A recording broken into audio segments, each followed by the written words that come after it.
লাগে না, আমল যদি মজা না লাগে, কোশ্চেন কালে গোটা পৃথিবী তাকে উপহার দিলেও সে আমল করবে না। এই জন্য আপনার আমার জীবনে আগে প্রয়োজন প্রেমের ডুরি লাগাও।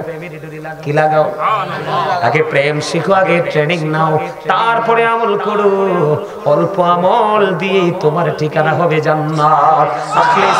আখলিস দীনাকা ইয়াকফিকাল আমালুল কলিল। আরে আমার ওয়াজের বিষয় একটা, আপনারা তো এখনো দেখছি দুর্বল। এটা জান্নাতের বাগান। নবীজি বলছে জান্নাতের বাগানে যখন যাইবা তখন জান্নাতের বাগান থেকে জান্নাতি ফল খেয়ে নিও। জান্নাতি ফলটা কি? সুবহানাল্লাহ ওয়ালহামদুলিল্লাহ ইল্লাল্লাহ, সুবহানাল্লাহ ওয়ালহামদুলিল্লাহ লা ইলাহা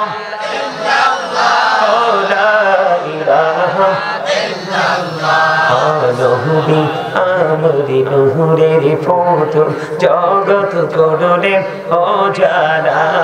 নহবি আমরি নহরের ফোটন জগৎ করলেন অজানা।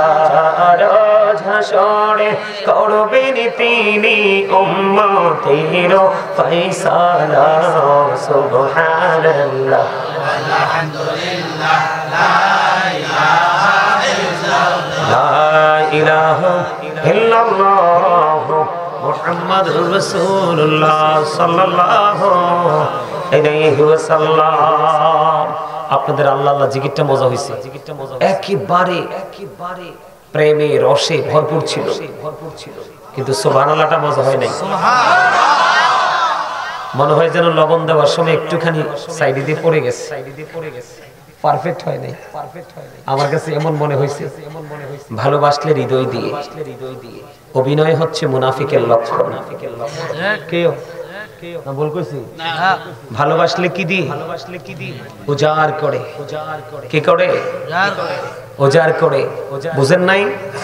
হযরত নুসেবা শুনলেন নবীজি উহুদের ময়দানে শহীদ হয়ে গেছেন। দৌড়াইতে থাকলেন উহুদের ময়দানের দিকে। খবর আসলো তোমার স্বামী চলে গেছে, দাঁড়ায় না। বাবা চলে গেছে, দাঁড়ায় না। ভাই চলে গেছে, দাঁড়ায় না। নবীর প্রেমে দৌড়ায়। নবীজি ডেকে বললেন যাওয়ার পরে, নবী নুসেবা আজকে তো তোমার অনেক ক্ষতি হয়ে গেল। নুসেবা ডাক দিয়ে বলে ইয়া রাসূলুল্লাহ, নবী নবী গো, আমার ভাই, আমার বাবা, আমার স্বামী চলে গেছে, কোনো দুঃখ নেই। আমি আপনাকে পেয়েছি তো সব পেয়ে গেছি। প্রেম করলে ওইরকম প্রেম করবে। কি করবেন?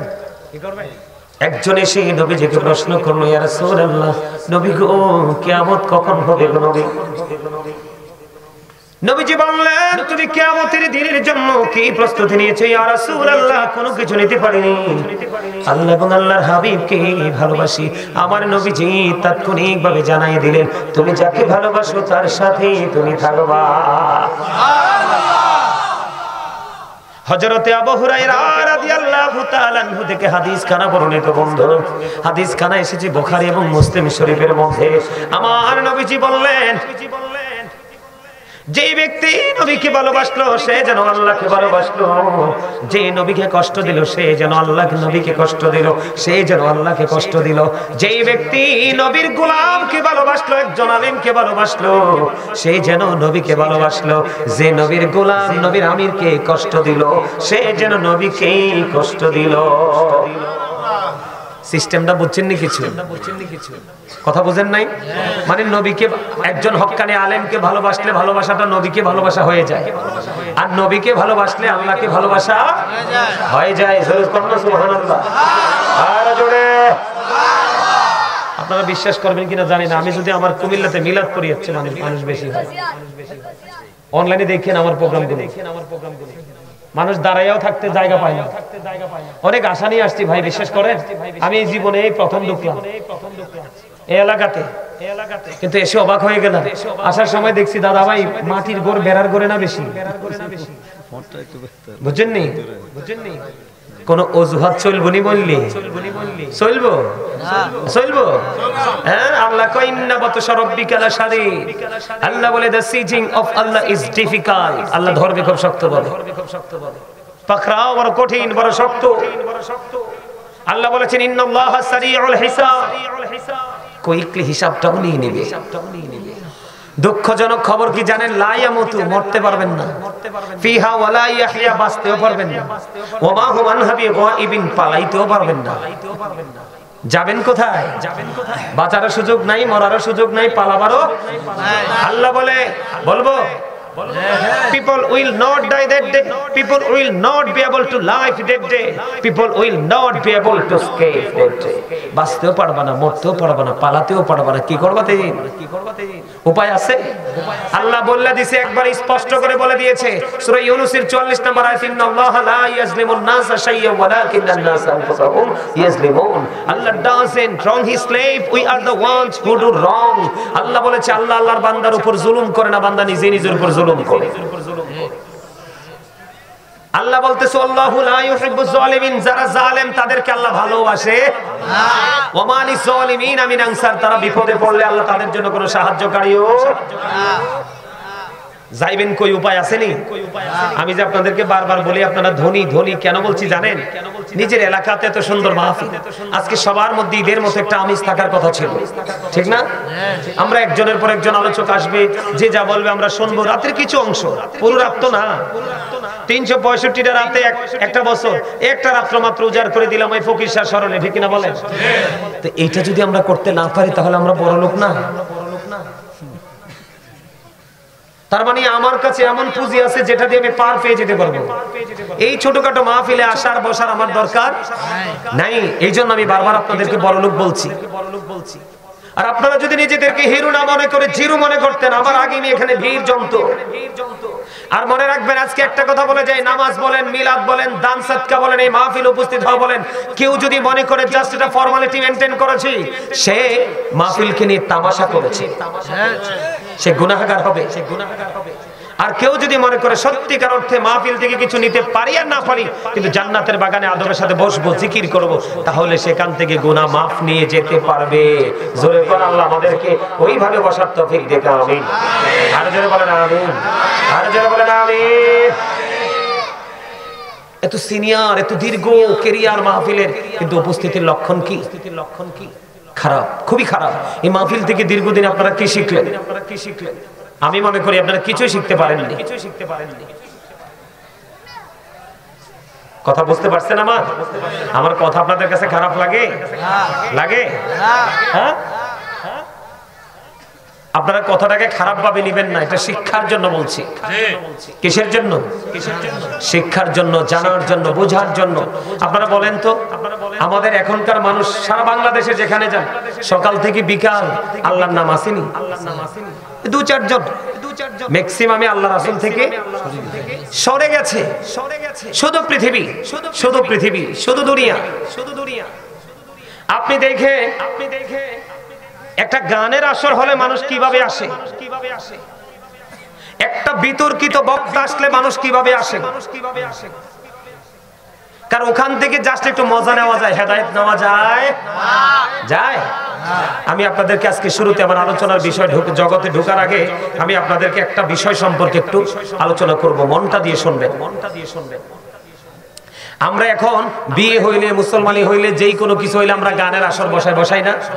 বক্স টক সবকিছু নিয়ে আসে, রাতের অন্ধকারে গান বাজনো হয়। মুরব্বীরাও দেখি প্লাস্টিকের আরএফএল চেয়ারে বসে পায়ের উপর পা ঝুলিয়ে পান খায়, আর মজা নেই, আছে না নাই? বন্ধুরে আমার দিকে তাকান। আমি আমাদের ক্ষতির জায়গাটার মধ্যে একটা জায়গা তুলে ধরি ছোট্ট করে। আমার নবী, আপনার নবী, দু জাহানের বাদশা নবী, রাহমাতাল লিল আলামিন, তিনি বন্ধু জানিয়ে দিয়েছে, মাঠের মধ্যে পানি দিলে যেমনি, জমিনে পানি দিলে যেমনি ফসল তৈরি হয় রে, তেমনি ভাবে নোংরা শব্দ দ্বারা যে গান লেখা হয়েছে, যেই রাইটার যে নোংরা শব্দ দ্বারা, অশ্লীল শব্দ দ্বারা গান লিখেছে, এটার সাথে বন্ধু বিভিন্ন মিউজিক বন্ধু অ্যাড করে এটাকে গান বানিয়েছে। ওই গানটা শুনলে মানুষের মনের ঘরে বন্ধু নোংরামি তৈরি তৈরি হয়। আমার নবীজি বলে দিয়েছেন মাঠে পানি দিলে যেমনি ফসল তৈরি হয়, ওই অশ্লীল গান দ্বারা মানুষের কলিজায় বন্ধু নোংরামি তৈরি হয়। যখনই মনের করে নোংরামি তৈরি হয়, তখনই মানুষ ধীরে ধীরে নোংরা জগতের দিকে ধাবিত হয়। জোরে জোরে কন্যা নাউজুবিল্লাহ। আমার নবীজি বলেছে, ও কুলপুরার মানুষ, আমার ভাই আমার বাবা গো, আমি আমার মা বোনদেরকে ডেকে ডেকে বলছি রে, বিশেষ করে যুবক ও যুবক বন্ধুরা, তোমাদেরকে ডেকে ডেকে বলছি, তোমরা ধ্বংস হয়ে যাচ্ছ, তোমরা পথভ্রষ্ট হয়ে যাচ্ছ। শুধু মোবাইল থেকে বেঈমান কাফিরের সংস্কৃতি লালন করতে করতে তোমরা যেই জগতে আছো, এখন তো বিয়ে বাড়িতে গানের আসরে যেতে হয় না, মোবাইলটাই এনাফ। আমার নবীজি বলেছেন গানের আসরে যায় পাপী লোকেরা। কারা? গানের আসরে যায় পাপী লোকেরা, গান থেকে মজা নেয় ফাসিকরা। কারা? ফাসিক যারা, তারা গান শুনে মজা নেয়। আল্লাহর হাবিব আরো জানিয়ে দিয়েছে, গানটা শোনার পরে যদি বলে ও ফ্যান্টাস্টিক, বলে কি বলে না? গানটা শোনার পরে অনেকেই বলে দারুণ হয়েছে, চমৎকার হয়েছে। নবীজি বলেছেন যেই ব্যক্তি গান থেকে মজা নিয়েছো, তোমরা শুনে রেখো, এই গানটা শুনে তুমি যদি মজা পেয়ে থাকো, তুমি সঙ্গে সঙ্গে কুফরি করে ফেলেছো। যে কুফর করে ফেলে রে, সে কখনোই 100% মুমিন হতে পারে না। বলেন ঠিক না ঠিক? আজকে আমরা ছেলে মেয়েরা আমরা এইটার সাথে যুক্ত আছি কি আছি না? আর জোরে বলেন আছি কি আছি না? আমি লম্বা করব না বন্ধু, আরেকটা হাদিস শরীফ আপনাদেরকে বলবো, অত্যন্ত ভয়ঙ্কর। আপনার আমার প্রাণে নবী, দু জাহানের বাদশা নবী, রাহমাতাল লিল আলামিন নবী, তিনি বলে দিয়েছেন কিয়ামতের পূর্বক্ষণে পৃথিবীর মধ্যে একটা শ্রেণীর মানুষ দেখা যাবে, তাদের চেহারাটা বিকৃত হয়ে যাবে, মাটির মধ্যে গ্রথিতকরণ করা হবে। ইয়া রাসূলুল্লাহ, নবী গো, ও নবী, তারা কি তাওহীদ মানবে না? নবী বলেছেন তারা তাওহীদ মানবে। তারা কি রিসালাত মানবে না? নবীজি বলেছেন তারা রিসালাত মানবে।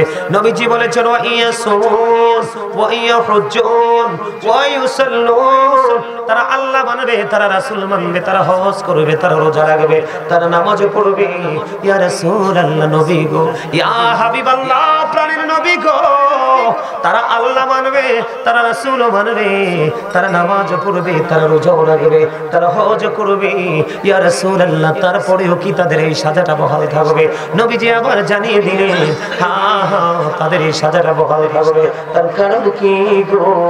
তাদের এই সাজাটা বহাল থাকার কারণ হলো, তাদের এই সাজাটা বহাল থাকার কারণ হলো বন্ধু, তারা মদ গাঁজার আসর বসাবে, ওই আসরের মধ্যে গান বাদ্যযন্ত্র চালাবে। যেমন আমাদের সমাজের মধ্যে এখন দেখবেন দাদা ভাই, অনেকেই কিন্তু গানের আসর বসায়। বসায় কি বসায় না? আরো জোরে বলেন, বসায় কি বসায় না? আমার নবীজি বলেছেন গানের আসর যারা বসে, গানের আসর যারা বসায়, এই অশ্লীল পরিবেশের মধ্যে বন্ধ নেশা হয়, মদ গাঁজা খাওয়া হয় কি হয় না? আমার দিকে তাকান, মদ কি হারাম না হালাল? আল্লাহ রাব্বুল আলামিন বলেছেন, আমার দিকে তাকান, আল্লাহ রাব্বুল আলামিন বলেছেন ইন্নামাল খামরু ওয়াল মাইসিরু ওয়াল আনসাবু ওয়াল আজলামু রিজসুম মিন আমালিশ শাইতান। আল্লাহ রাব্বুল আলামিন জানিয়ে দিয়েছে, আমি আবারো বলছি, আমার আলোচনা শুনতে হলে বন্ধু অত্যন্ত ধৈর্য লাগবে রে, অত্যন্ত মনোযোগ লাগবে, আর আল্লাহ আল্লাহর হাবিবের সত্যিকারের প্রেমিক হওয়া লাগবে। আপনারা খেয়াল করে দেখেন, আমার আল্লাহ বলেছেন মদ, জুয়া, মূর্তি, বাগ্য গণনা, এগুলো ঘৃণ বস্তু, শয়তানের কাজ। শয়তান আপনার আমার বন্ধু না শত্রু? আর জোরে বলেন, বন্ধু না শত্রু? আল্লাহ রাব্বুল আলামিন ও বন্ধু জানিয়ে দিয়েছে, শয়তান is the eternal enemy of the believers. ইমানদারদের প্রকাশ্য শত্রু হলো শয়তান।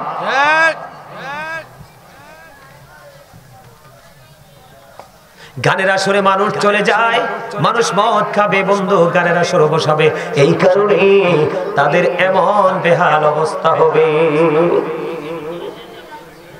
নাউজুবিল্লাহ বলবেন না? এখন আমি আমার আজকে আলোচনার বিষয় হলো বন্ধু পর্দা।